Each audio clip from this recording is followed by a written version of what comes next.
On est tous d'accord. Ce qu'on vient de voir à Clermont, c'est juste une dinguerie. Le triplé de passes décisives de Neymar. La retournée acrobatique de Messi. Oui, il va faire le tour du monde, vous inquiétez pas. C'est une dinguerie ce qui se passe. Je sais pas quelle méthode psychologique utilise Galtier en ce moment au PSG, mais il est en train de transformer le PSG. Ah, quel pied. Ça fait ultra du bien. Les amis, après toutes ces belles images, je ne m'en suis toujours pas remis. Bienvenue bien sûr dans ce tout nouveau débrief. Les amis, bienvenue à tous. On voit tout ça juste après l'introduction. C'est parti.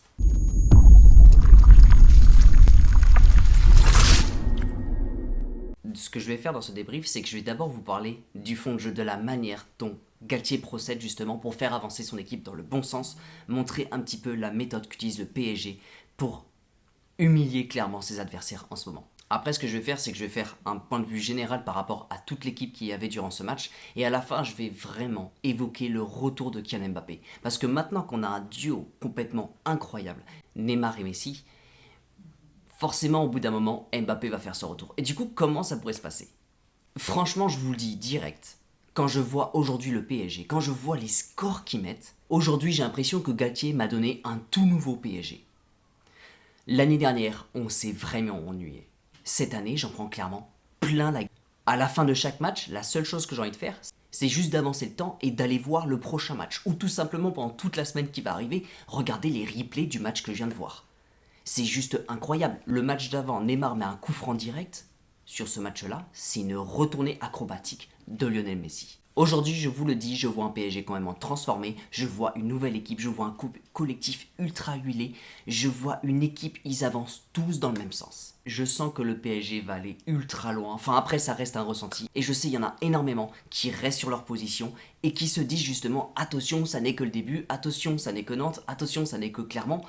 Non, je ne me base pas du tout sur un 5-0 pour vous dire que le PSG est ultra puissant en ce moment. Je me base tout simplement sur le fond du jeu. Et justement, on va commencer par ça. Le fond de jeu, qui est sacrément balèze en ce moment. Déjà, lors de sa première interview, Galtier, je ne sais pas si vous vous en rappelez, mais il avait dit, je veux un pressing collectif très haut, je veux une récupération extrêmement rapide et une équipe qui avance pour attaquer, pour marquer, et le but, ça va être de gagner tous nos matchs. Il est sur les bonnes positions. Pour l'instant, ce qu'il a dit, il est exactement en train de le faire. Et quand vous regardez le match, vous avez vraiment un PSG qui court tout le temps, qui ne s'arrête pas de courir. Vous avez l'impression que les joueurs, ils sont là pour la gagne et uniquement la gagne. En fait, ce qui est ultra puissant aujourd'hui au PSG, est ce que justement Galtier, il avait analysé le PSG, il avait vu exactement comment jouer, il avait vu les forces, les faiblesses. Ce qu'il a fait, c'est hyper simple. Il s'est dit, j'ai un PSG qui peut être très très fort offensivement. Donc ce qu'il a fait, c'est qu'il a mis un schéma tactique porté clairement sur l'attaque. On reste encore avec quelques déchets techniques au milieu de terrain, mais lorsqu'on part en phase offensive, le PSG est complètement tueur. En fait, ce que j'ai remarqué dans la stratégie justement de Galtier, c'est qu'il veut un PSG qui presse extrêmement haut. Et dès la récupération de ballon, vous avez un jeu qui est extrêmement rapide. Et de plus, vous avez des latéraux sur qui on peut complètement combiner, et ces latéraux vont permettre au PSG d'avoir un jeu beaucoup plus large. Mais ça va pas aller que jusque-là. En fait, ce que j'ai remarqué, justement, qui m'a ultra intéressé et ce qui m'a beaucoup rassuré, c'est que le PSG force son adversaire à constamment attaquer. Si l'adversaire attend en défense, l'adversaire, il est mort. Vous avez tellement maintenant de puissance et vous avez tellement une grosse attaque, une attaque qui monte en nombre, qui est capable vraiment sur des individualités de complètement casser les lignes, rentrer dans la surface et surtout vous avez un Neymar et un Messi en pleine bourre. Si vous laissez le PSG s'approcher de la surface de réparation, le PSG, cette année, marquera. Donc c'est pour ça qu'en fait, d'une certaine manière, l'adversaire est complètement obligé de monter vers le PSG, l'adversaire est complètement obligé d'attaquer. Et c'est là que la stratégie de Galtier est à double tranchant, c'est que lorsque l'adversaire monte, le PSG part en contre-attaque et en attaque extrêmement rapide. Et vous l'avez vu durant ce match, la combinaison entre Vitinha, Messi, Verratti et surtout les 1-2 avec Neymar sont complètement assassins. Et en plus avec la montée des latéraux, vous l'avez vu encore une fois sur le deuxième but, la vitesse d'Hakimi, la percée d'Hakimi et son but en seulement 2 touches de balle, il est juste impressionnant. Il y a une autre chose également que je voudrais relever, c'est que tous les joueurs sont impliqués dans le pressing, dans la défense et même dans l'attaque. Il n'y a plus un seul joueur ou deux joueurs qui pressent. Vous avez tous les joueurs qui pressent. Messi, combien de récupérations il a eu en seulement 2 matchs? Le PSG aujourd'hui est extrêmement dangereux. Aujourd'hui, je me dis vraiment, si le PSG garde ce niveau, si Neymar ne se blesse pas, si Messi, dans tous les cas, Messi de son côté, lui, il va maintenir son niveau, il va devenir de plus en plus fort. Mais aujourd'hui, la Ligue 1, j'ai vraiment l'impression, et même j'espère, avec tout le respect que j'ai pour les autres équipes, mais je pense sincèrement que le PSG va humilier la Ligue 1 cette année. Et encore une fois, c'est pas forcément une histoire juste de battre Clermont. Non, c'est la manière dont les choses sont effectuées. Et j'aimerais encore relever une autre chose. Certains joueurs courent durant tout le match. Et pendant 90 minutes. En fait, je me pose la question, est-ce que justement Galtier ne les force pas à jouer de façon ultra intensive parce que ces joueurs-là, ils courent pendant tout le match, mais c'est vraiment de façon offensive. Et vous avez vu justement, il y a des fautes. Nuno Mendes, des fois, il crée des fautes. Il y a des fautes au milieu de terrain, mais les fautes ne méritent pas de carton. Et c'est ultra professionnel ce qu'ils font. Ces fautes permettent juste de casser l'attaque de l'adversaire. L'adversaire, ok, reprend le ballon, mais nous de notre côté, on se remet en place, on se prépare à les contrer, et quand on récupère le ballon, ça part à 2000 à l'heure, en contre-attaque. Le but, c'est justement de replacer la défense. Mais justement, j'ai vraiment l'impression que Galtier veut mettre de l'intensité dans son jeu, veut pousser à bout tous les joueurs du PSG, pousser à bout dans le sens où vraiment, physiquement, ils vont dépasser leurs limites. Pour le moment où ils arrivent en Ligue des Champions, ils savent déjà courir durant tout le match. En fait, il va élever le cardio de ses joueurs. Il va vraiment pousser le cardio le plus loin possible. Parce que malheureusement, sur les dernières années, quand justement on négligeait la Ligue 1, c'est-à-dire on mettait 1 ou 2 buts, on arrêtait de courir et juste après on arrivait en Ligue des Champions et on se confrontait à des adversaires, du style par exemple Manchester City, qui courent durant tout leur match. À ce moment-là, c'était complètement compliqué. Aujourd'hui, c'est l'inverse total. Durant tout leur match, ils courent absolument tout le temps. Et quand ils vont arriver en Ligue des Champions, vous inquiétez pas. Courir pendant 90 minutes, ce sera juste une question d'habitude. Bon, sans trop m'éloigner de ce sujet-là, c'est vraiment le fond de jeu, je l'ai remarqué comme ça. Et là, Pac Galtier, moi de mon côté, je l'ai complètement repéré. Mais je vais maintenant faire un tour global par rapport aux joueurs qu'il y avait sur le terrain durant ce match. Alors bien sûr, je vais directement commencer par Lionel Messi. Lionel Messi, c'est incroyable ce qui se passe. Il vous a tous fait rêver durant ce match. Son but est somptueux. Le contrôle de la poitrine est forcément la bicyclette. Moi personnellement, ce but-là, j'ai revu 20 fois d'affilée. C'est toujours ultra compliqué de savoir qui c'est qui est l'homme du match entre Messi et Neymar, parce que Neymar quand même de son côté ouvre le score, mais permet quand même à son équipe de gagner avec 4 buts d'avance. Car il est l'auteur de 3 passes décisives. Aujourd'hui, Neymar est en train de faire passer un lourd message. Je pense qu'il a reçu beaucoup de pression de la part du PSG durant cet été, mais surtout, il va continuer à prouver. Tant que Neymar ne sera pas blessé, Neymar va continuer comme ça. Alors il y en a un dont je voudrais un petit peu parler aujourd'hui et un justement dont je vous ai déjà parlé et je vous avais dit attention ce joueur-là, laissez-lui du temps. Laissez-lui du temps parce que moi de mon côté j'avais déjà repéré quelques petites choses qui justement me donnaient beaucoup d'espoir en lui. C'est Vitinha. Et Vitinha fait un match ultra costaud. Vitinha commence vraiment à être complètement impliqué dans le jeu, il est en train de se fluidifier avec l'équipe du PSG et le milieu Vitinha-Verratti commence à faire extrêmement mal. On voit que Vitinha tombe beaucoup moins sous la pression des défenseurs. Vitinha arrive beaucoup plus à crocheter et surtout Vitinha amène énormément de jeux vers l'avant. Vitinha commence à être bon, mais ça va aller encore plus loin je pense par la suite. Alors bien sûr il y a une nouvelle personne qui est rentrée en jeu, c'est Ekitike. Ekitike je pars quasiment du même principe que Vitinha, sauf que Ekitike est assez jeune.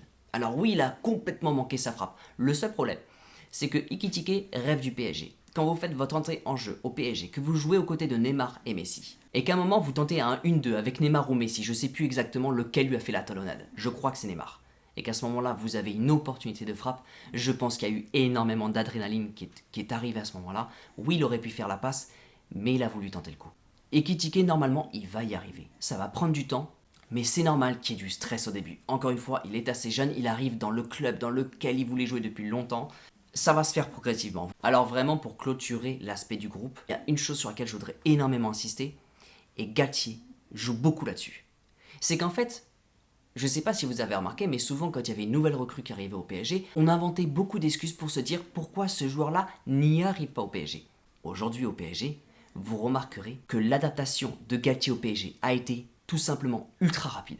L'intégration de Vitinha au PSG lui aura peut-être demandé environ 2-3 matchs. Le jeu du PSG se fluidifie extrêmement rapidement, mais surtout les nouvelles recrues qui arrivent au PSG n'ont pas besoin d'énormément de temps que ça pour intégrer l'effectif. Et c'est là où Galtier est en train de construire un très très gros collectif. Les amis, je ne vais pas faire durer ce débrief énormément de temps que ça, mais juste avant qu'il se termine, je vais revenir sur un point qui va être très très important. C'est le retour de Kylian Mbappé au PSG. Vous le savez, Mbappé était l'âme, était l'attaquant par excellence au PSG l'année dernière. Rien n'allait sans Mbappé. Mbappé vraiment nous a porté vraiment sur ses épaules. Mais aujourd'hui, c'est quasiment plus le cas. Parce que le PSG est en train de rouler sur tous ses adversaires, mais Mbappé n'est pas là. Alors on pourrait se dire justement qu'avec un Kylian Mbappé, le PSG va devenir encore plus fort, va monter encore d'un cran. En fait, clairement, tu as une attaque aujourd'hui qui est vraiment sacrément balèze. Et en plus, tu vas récupérer l'un des meilleurs joueurs du monde actuellement et tu vas le rajouter à cette attaque. Seul problème, c'est que c'est pas toujours le cas. Et aujourd'hui, la question qu'on se pose, c'est soit l'équipe devient encore plus forte, soit malheureusement, il peut y avoir un problème d'ego. Un duo en attaque, des fois, peut être beaucoup plus fort qu'un trio d'attaque. Je vous explique. Aujourd'hui, Neymar, Messi, ils jouent ensemble. La fusion qu'il y a aujourd'hui au PSG n'est peut-être pas aussi puissante qu'il y avait au Barça, mais aujourd'hui, Neymar et Messi retrouvent leur fusion. Ils arrivent à rejouer l'un pour l'autre. Les deux, vraiment, jouent l'un pour l'autre jusqu'à la fin du match. Et les deux, clairement, aujourd'hui, ils sont en pleine bourre. S'ils peuvent mettre 8 buts à eux deux, ils vont le faire. Et c'est une excellente nouvelle pour PSG. Mais dans quelques jours, Mbappé devrait revenir dans l'effectif. Et vous savez exactement comment ça va se passer. Messi va être en numéro 10. Et en pointe de l'attaque, vous allez avoir Neymar et Kylian Mbappé. Aujourd'hui, la question que je me pose, c'est est-ce qu'il ne va pas y avoir un problème d'écho dans tout ça? Car vous savez, dans un trio, il y a toujours une personne qui est mise en valeur. Normalement, logiquement, c'est Mbappé qui devrait être à l'honneur, qui est vraiment le grand finisseur du PSG. Je me dis à ce moment-là, c'est possible que Messi et Neymar soient plus ou moins en retrait parce que justement les deux seraient susceptibles de justement jouer pour Kylian Mbappé. En plus de son côté, Kylian Mbappé, vous savez, il a un objectif personnel, c'est de devenir le meilleur joueur de l'histoire du PSG. Mais dans tous les cas, son gros objectif, lui personnellement, c'est d'amener la première Ligue des Champions au PSG. Donc forcément, il va rentrer dans ce collectif. Mais vous connaissez l'attitude de Kylian Mbappé. Vous l'avez vu l'année dernière. Kylian Mbappé, même avec une équipe qui était en sous-régime, Kylian Mbappé arrivait toujours à sortir la puissance pour arriver à fracturer les adversaires. Donc c'est pour ça, je me dis, il y aura peut-être une question d'ego à l'intérieur. On l'a vu du coup durant ces derniers matchs, Neymar, ça ne le dérange pas du tout de créer des passes pour Kylian Mbappé. Mais aujourd'hui, le duo Neymar et Messi fonctionne extrêmement bien. Et là, vous allez apporter l'un des meilleurs joueurs du monde pour l'ajouter à ce duo et du coup former ce trio. Alors aujourd'hui, je ne peux pas spécialement vous dire ce qui va se passer. Ça peut autant extrêmement bien se passer et justement ce duo se transformer en monstrueux trio. Encore une fois, gérer un duo, c'est pas du tout la même chose que gérer un trio offensif. Par contre, il y a une seule chose sur laquelle je voudrais appuyer. Vous avez vu que Galtier est en train de complètement changer l'équipe, la mentalité, la façon de voir les choses. Il arrive justement à créer cet esprit collectif et justement redonner de la joie, du peps à tous les joueurs. Ça se voit. Donc Galtier est en train de changer beaucoup de choses. Par contre, je suis en train de me dire quelque chose. Imaginez juste que Galtier arrive à reproduire plus ou moins la MSN du Barça qui avait gagné la Ligue des Champions. S'il arrive à créer ça avec la MNM, donc c'est-à-dire qu'il arrive justement à créer une mentalité autour de ce trio d'attaque, Messi, Neymar, Mbappé, s'il arrive à créer cette atmosphère de sérénité, de joueurs qui, quel que soit leur nom, entre Messi, Neymar et Mbappé, que les trois jouent tout le temps, l'un pour l'autre, quelles que soient les conditions. Si Galtier arrive à créer cette monstrueuse cohésion entre ces trois joueurs, c'est pas impossible qu'on ait justement l'un des plus forts trios d'Europe. Mais surtout, c'est pas impossible que si on arrive à avoir ce trio monstrueux au PSG, moi de mon côté, ça m'étonnerait pas qu'on aille extrêmement haut en Ligue des Champions. Car aujourd'hui, le PSG a une attaque très puissante, mais avec Mbappé, si Galtier gère très très bien les choses et communique extrêmement bien avec ses joueurs, c'est pas impossible qu'on ait un trio encore plus qu'assassin. Dans tous les cas, Galtier a porté son équipe vers l'attaque. Vous inquiétez pas, la défense, il va la régler. Et ça m'étonnerait pas qu'on soit un rouleau complètement compresseur face à tous nos adversaires. Et aujourd'hui, en voyant ce que j'ai vu, aujourd'hui en Ligue des Champions, j'attends bien sûr le premier match, mais je suis de plus en plus rassuré. Les amis, n'hésitez pas à me donner votre avis bien sûr dans la barre des commentaires. J'espère que vous avez adoré ce match-là. J'espère vraiment qu'aujourd'hui, ça y est, vous avez un plaisir fou à regarder les matchs du PSG. Les amis, merci beaucoup d'avoir aidé cette vidéo jusqu'au bout. Et j'espère que cette vidéo vous a plu. Si c'est le cas, bien sûr, n'oubliez pas le maxi pouce vers le haut pour le soutien de la chaîne. N'oubliez pas également de vous abonner. Bientôt 7000 abonnés, c'est monstrueux. On se retrouve très vite dans une toute nouvelle vidéo. Les amis, surtout, n'oubliez pas, prenez soin de vous. Et surtout, n'oubliez pas que ici c'est Paris.